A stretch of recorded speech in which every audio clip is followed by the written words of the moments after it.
नमस्कार. जगभरातून माझ्यावर प्रेम करणाऱ्या सगळ्या माझ्या मित्रांनो, कारण की जगभरातून एवढे फोन येत आहेत आणि सगळे जुने मित्र भेटत आहेत. त्या व्हायरल झालेल्या व्हिडिओला मला आधी थँक्यू म्हणायला पाहिजे. कोणीतरी वेड्याने चोरून चोरून काढलेले व्हिडिओ व्हायरल करून पाठवतात. मी आज तुमच्याशी ओपन बोलतोय. मी काय चोरून बोलत नाही किंवा दुसऱ्या कोणाला व्हिडिओ काढायला सांगत नाही. अतिशय खोटा प्रचार होत आहे.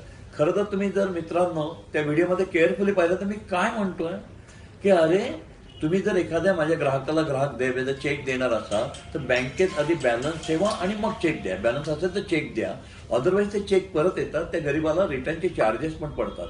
अशा प्रकारे मी शिस्तीगत धडपडतोय. तर त्या व्हिडिओमध्ये मी असं म्हणतोय पैसे बुडवायचे आहेत, मी बुडालोय, माझं संपलंय, असं काही नाही म्हणत आहे. ऑन द कॉन्ट्री म्हणतोय अरे लोकांना चेक द्या, बॅलन्स असेल तर द्या, बॅलन्स नसेल तर तुम्ही चेक देऊ नका त्यांना. आपण त्यांना समजावून सांगू. इतकं सिंपल असताना त्याचा बापरे कुठल्या कुठे बबरा केला.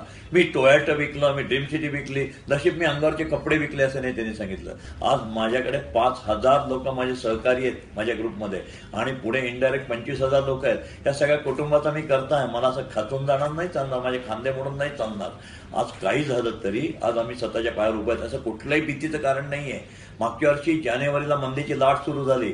एप्रिलला ठाण्याच्या एका बिल्डरने आत्महत्या केल्यानंतर इन्व्हेस्टर मार्केट गडबडलं, अजून मंदी वाढली आणि सगळ्यात भयानक 25 मेला माझा जो ऍक्सिडेंट झाला त्याच्यानंतर लोकांना वाटलं आता डीएसके संपले, गेले की काय देवाघरी, म्हणून मग लोक विड्रॉल करायला सुरुवात झाली. आज कोणीही साधारणतः 4 किंवा 5 पार्टनर घेऊन काम करतो. माझी ती सवय नाहीये. गेले 35 वर्ष मी हजारो लोकांना फिक्स डिपॉझिटच्या रूपाने, त्यांच्याकडे घेतलेल्या पैशाच्या रूपाने पार्टनर करवलं. प्रॉफिट 4 पार्टनरमध्ये सहज वाटू शकलो असतो. मला आठवतंय 80 साली कित्येक कोणी जर ऐकत असेल तुम्हाला पुरावे देतो. अरे 18-20% व्याज दिलं. कशाकरता व्याज दिलं? प्रॉफिट वाटलं. मध्यमवर्गीयाला कोण पण धंद्यात घेणार? जे बिचारे सरळ साधे चालणारे त्यांच्याकरता केलं. 35 वर्ष इमानतदारे व्याज दिलंय, मुद्दल परत केलंय कधी नाही. संपूर्ण वर्षभरामध्ये हा कॅश क्रंच आला आणि आज त्या कॅश क्रंचमुळे जरा कुठे पुढे मागे होत आहे आणि त्याच्या ते पुढे मागे झालेलं मला चालत नाहीये म्हणून मी माझ्या स्टाफला ओरडतोय. ते किती विचित्र अर्थ काढणारा व्हिडिओ केला.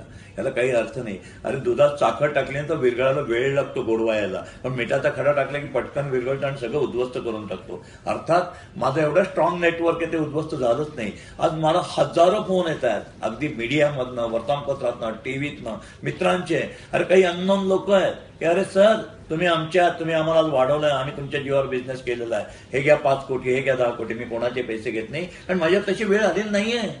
माझं फाउंडेशन स्ट्रॉंग आहे. नुसती ड्रीम सिटी 300 एकराची ती मी एक्झिक्यूट करतोय. त्याला 35,000 कोटीचा टर्नओव्हर आहे, रेव्हेन्यू आहे. आज 46 लाख फुटाचं काम चाललंय. अवघा 0 फ्लॅट शिल्लक लॉक अँड कीचे. मंदी म्हणता माझ्याकडे रेडी पोझिशनचा एकही फ्लॅट नाही. आज माझ्या अमेरिकेमध्ये घरं आहेत. आमची कोइंबतूरची स्कीम सुरू करायची आहे. आम्ही पंतप्रधान आवास योजना खाली 4,800 फ्लॅटची स्कीम आणतोय 2 महिन्यामध्ये. अरे पुढचं प्लॅनिंग चाललंय हजारो फ्लॅटचं. मुंबईला 1,800 फ्लॅट आणतोय. पुण्याला 11-12 लाखात 1 बेडरूम, मुंबईला 13-15 लाखात 1 बेडरूम. असं जोरदार सगळं प्लॅनिंग चाललेलं आहे. आज ग्रुपमध्ये टोयोटा वी आर नंबर 1 एवढ्या डीलरशिप आहे. सांगली, सातारा, कोल्हापूर, मिरज, रत्नागिरी, कणकवली, पुणे, सोलापूर, अहमदनगर. बेनेलीची फॅक्टरी आमची. आज 23 एकराची सुंदर फॅक्टरी आहे. त्याच्यामध्ये 2 प्रॉडक्ट होतं. एक हेळसंग होतं कोरियन प्रॉडक्ट आणि दुसरं बेनेली होती. बेनेली मोटरसायकलने हर्ले डेव्हिडसन या अमेरिकनच्या प्रॉडक्टला भारतामध्ये हरवलं. वी आर नंबर 1 नाव. सगळ्यात जास्त सेल आम्ही करतो. 65 डीलर आहेत, मी नेमलेट डीलर. आमचं कॉलेज आहे त्याचं आज 1,000 कोटीचं आहे. कॅश क्रंच येतो every day not a Sunday. याचा अर्थ असा नाही की मी कोलमोडलेला आहे. मित्रांनो, माझ्या प्रेम करणाऱ्या मित्रांनो, ही जी अफवा आहे ना, कारण नसताना फ्लॅट होल्डर घाबरतील, हे घाबरतील. हे कोणीतरी ज्याला कोणाला बघत नाही डीएसके एवढ्या वेगाने वर गेला, त्याच्या पोटातला पोटशूळ उठलेला आहे, त्याला परमेश्वरा तू माफ कर. माझं काही म्हणणं नाहीये, पण वी आर स्ट्रॉंग. आम्ही बदलतोय. अरे पुढच्या महिन्यात दिसाल तुम्ही.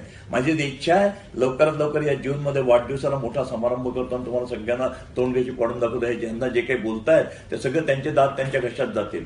या डीएसकेने आयुष्यात नावा पैसा कोणाचा बुडवला नाही, याच्या पुढेही बुडणार नाही. आणि सांगतो की कधी असं आयुष्यात आमच्या घरात कोणाच्या फॅमिलीच्या मनात पण येत नाही की कोणाचे तरी पैसे बुडवावे. अरे प्रत्येकाचे हार्ड अर्न मनी, कष्टाचे मनी आहे आणि मी कष्टातनं उभं केलेला हा व्यवसाय. त्यामुळे कष्टाच्या पैशाची मला जाणीव आहे की त्याला किती मोल असतं ते. मित्रांनो, घाबरू नका.